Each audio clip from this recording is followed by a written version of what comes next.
윤석열 대통령은 김영석 독립기념관장에 대한 임명을 즉각 철회하십시오. 친일파로 매도된 인사들의 명예회복에 앞장서겠다. 김영석 신임 독립기념관장의 취임 일성입니다. 역사 바로 세우기를 위해 8년간의 노력이 집중된 친일 임명 사전을 폄훼하는 것도 모자라 독립기념관을 친일파 명예회복을 위해 존재하는 위원회로 추락시켰습니다. 이런 사람을 독립기념관장으로 임명한 것은 대한민국의 정체성을 뿌리채 뒤흔들고 대한민국의 역사를 부정하는 폭거입니다. 1945년 8월 15일이 광복절이 아니다. 일제강점기가 도움이 되었다. 일제시대에 우리 국민은 일본 식민이었다. 라고 말하는 사람이 어떻게 독립기념관 관장이 될 수 있다는 말입니까? 8.15 광복 79주년이 얼마 남지 않았습니다. 독립열사 앞에 부끄럽지 않도록 윤석열 대통령은 김영석 독립기념관장 임명을 즉각 철회하고 무리한 인사 강행에 대해 국민께 사과하십시오. 아울러 김영석 관장과 동일한 역사관을 가진 것인지 8.15를 광복절이 아니라 건국절이라고 생각하는지도 대통령은 밝혀야 할 것입니다. 이를 받아들이지 않는다면 더불어민주당은 대한민국의 역사를 바로 세우고 헌법 정신을 지키기 위한 특단의 조치를 취하겠습니다. 아울러 8월 14일 규탄 기자회견과 광복절 행사를 불참할 것을 선언합니다. 대통령이 휴가 복귀와 동시에 거부권 행사를 준비하고 있다고 합니다. 조건 없는 대화 협치를 촉구하더니 뒤로는 거부권 행사 시기를 저울질하고 있는 정부 여당의 태도는 모순 그 자체입니다. 국민이 기다리고 있는 민생지원금, 방송사법, 노란봉투법이 어떻게 수용하기 힘든 법안입니까? 어려운 민생경제에 활력을 불어넣고 공영방송의 독립성을 확보하고 노동자를 보호하는 법안입니다. 국민적 동의를 받고 사회적 논의를 거친 법안이 대통령이 거부하는 비상식적인 상황, 무책임한 모습을 끝내야 합니다. 15번의 거부권을 넘어 21번의 거부권 행사를 기어이 하겠다는 일방통행 막무가내 대통령을 국민께서 납득할 수 있다고 생각하는 겁니까?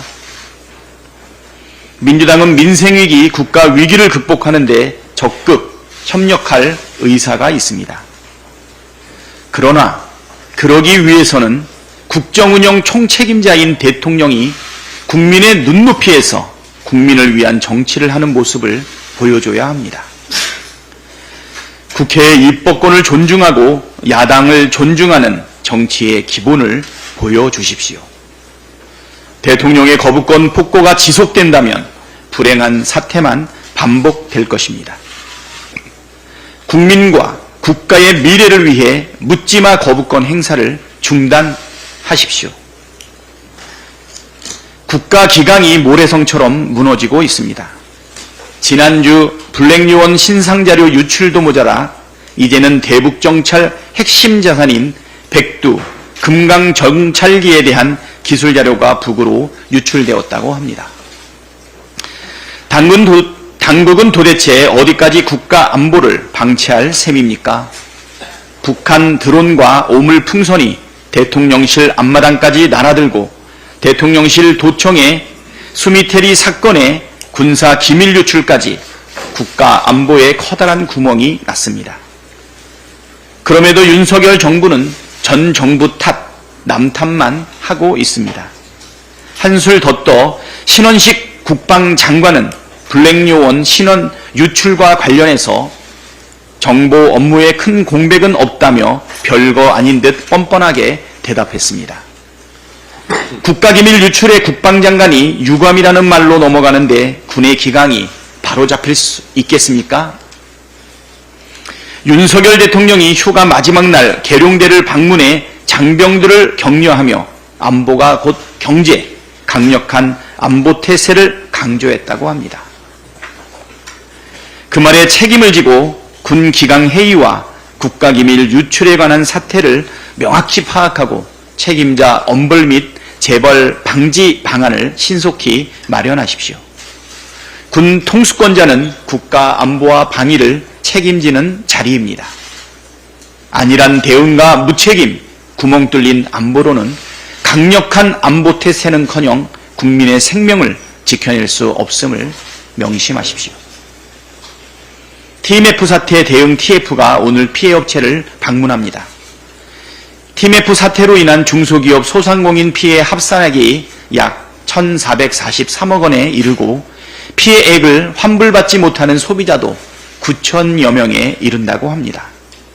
하지만 정부는 아직 정확한 피해 금액조차 발표하지 않고 빚을 빚으로 막으라는 정책만 내놓고 있어 피해 업체들의 상황은 더욱 악화되고 있습니다. 민주당은 오늘 피해 업체의 현장의 목소리를 듣고 피해 지원과 복구를 위한 노력에 집중하겠습니다. 또한 철저한 원인 규명을 비롯하여 온라인 플랫폼 공정화법 등 반드시 필요한 법안과 제도 개선 노력에도 최선을 다하겠습니다. 국가권익위 국장이 양심에 반하는 업무 강요에 스스로 목숨을 끊는 안타까운 일이 벌어졌습니다. 성실한 공직자를 죽음으로 몰아가는 참담한 일이 벌어졌습니다. 묵과할 수 없습니다. 부패 방지에 대해 누구보다 진심이었던 고인에게 양심에 반한 결정을 강요하며 대통령 배우자의 명품백 수수 사건을 무리하게 종결시킨 자가 누구이고 그 배우가 누구입니까? 공직자가 권력에 굴복하면 정의가 죽는다던 윤석열 대통령이 답하십시오. 권력의 무도함에 정의가 질식하고 애꿎은 공직자들이 희생되는 일은 더 이상 없어야 합니다. 민주당은 성실한 공직자이자 존경받는 가장을 죽음으로 몰고 간 원인에 대해 실체적 진실에 대해 반드시 밝혀내겠습니다.